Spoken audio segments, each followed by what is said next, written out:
What's up guys, it's your boy M-Leeze from Explore More MTB, and I'm here to give you an in-depth look at the all-new 2021 Giant Trance X 29er mountain bike. Now this is the Model 2 version of the bike, so it's the higher end spec, but definitely just wanted to kind of give some more information since this bike is so new, and hopefully answer any questions for anybody that's out there looking for more info or even interested in purchasing this bike. So if there's something that I don't go over, please feel free to drop a line in the comments and I'll be sure to do my best to answer any questions you might have.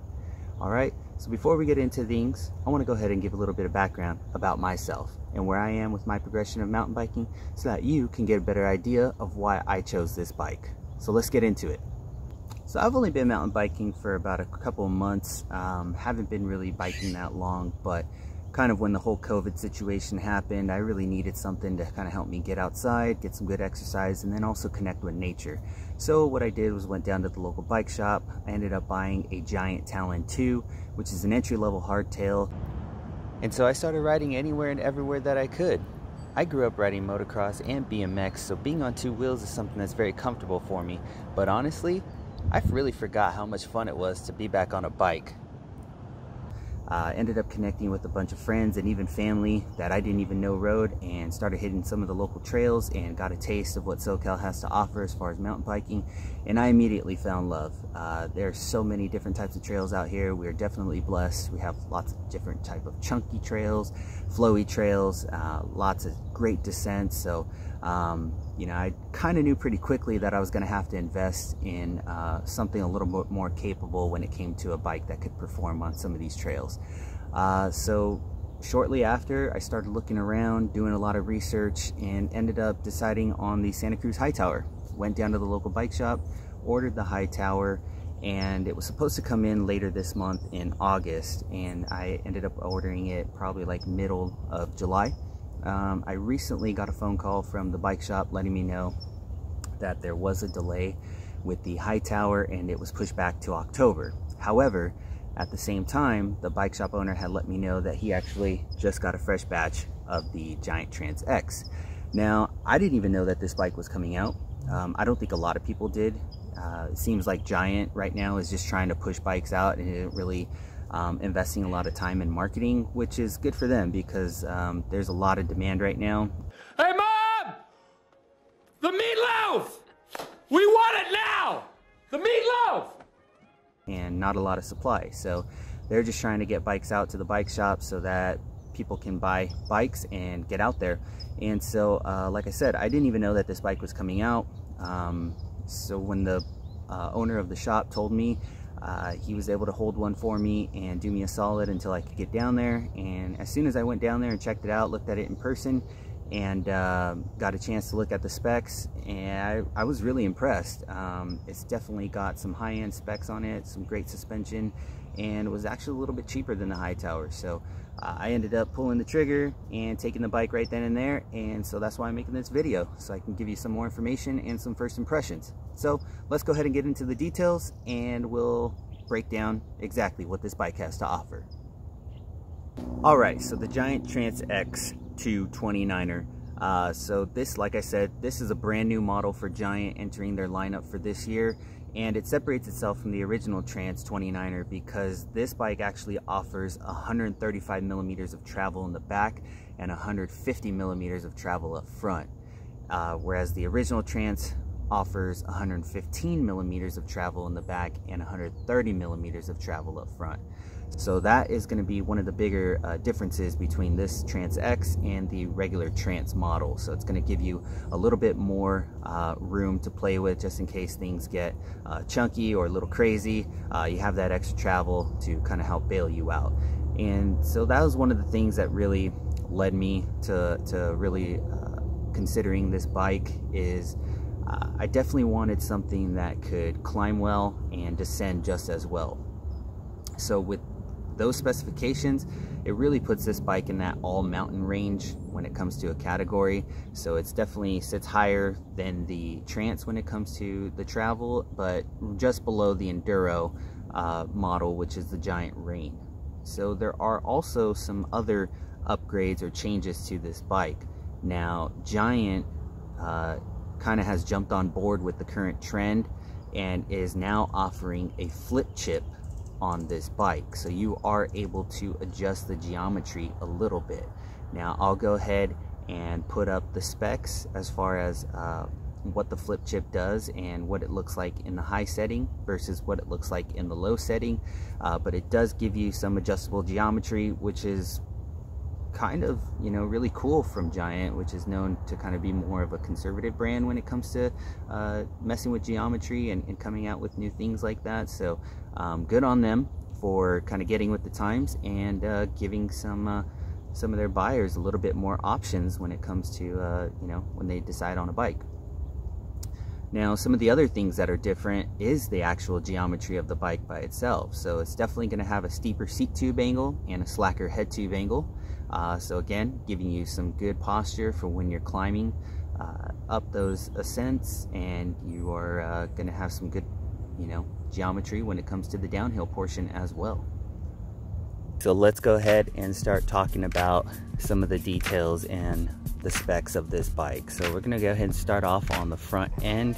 Now the fork is supported by a Fox 36 rhythm fork. Again, this is giving you 150 millimeters of travel. It's got the thick grip damping at the bottom, and is also going to give you some controllability when it comes to the firmness of the fork in the top. And then you have your air compression section on the left side of the fork, where you can go ahead and pump up that air and adjust those settings if needed. The rear suspension of this bike is supported by the Fox DPS floater. Again, this has 135 millimeters of travel, and so you got a full Fox suspension setup on this particular build. And the Fox suspension seems to be pretty nice so far. Again, this is my first full suspension bike, so I'm still kind of getting used to the luxury of all that, but it's really nice. It definitely has a full open mode. It's got a trail mode where it gives some firmness to the suspension, and then pretty much like a full lockout. So there is some adjustability on this suspension and on this shock, and then as well as some of the rebound damping that you are able to kind of set as well. So some good adjustability, and so far I have no complaints, but I will definitely keep you guys tuned. Now, supporting the drivetrain on this particular model of the Giant Trance X is Shimano SLX. So that's going to have the SLX derailleur, the SLX crank, and also the SLX shifters. It's a 1x12 drivetrain, so there are 12 different gears on this particular model, which gives a good amount of range, especially if you're going up some gnarly climbs. And like I said, I'm still kind of new to this bike, so I haven't really had any issues so far. The shifting seems to be pretty smooth, and I've used Shimano products in the past or on my old bike, and really seem to kind of like the way they shift and kind of feel. So I'm really excited about the drivetrain that's on this bike. Now, this bike comes with Shimano brakes as well, so Shimano pretty much manufacturing a good amount of the components on this particular model. The MT501 are the brakes that come on this bike, and they are 4-piston brakes. So far so good. They seem to stop me when I need to stop, but again, I'll give you guys more insight and more review as I get on this bike and ride it more. And in the cockpit, we have the Giant Connect bars with the Giant Connect stem, and I think by being able to kind of manufacture their own parts such as grips, handlebars, and stems, Giant is able to keep their products affordable as far as their builds. These bars are 800 millimeters, so nice and wide to give you lots of control when you're trying to turn. And the stem as well is 40 millimeters, so pretty modern, and so far the setup feels really comfortable. Now for the seat area, we have the Giant Romero saddle, which so far seems to be pretty comfortable. Don't have any complaints with it. Definitely nicer than the one that came on my Giant previously. And then it's also got the Giant contact dropper post, so that's a nice luxury that I now have that I didn't have before, is a dropper post, so super stoked about that. Up in the front, we have the Maxxis Minion DHF tire. This is 2.5 inches wide, and this wheel does come out tubeless ready along with the back wheel. So everything is tubeless set up right out of the box.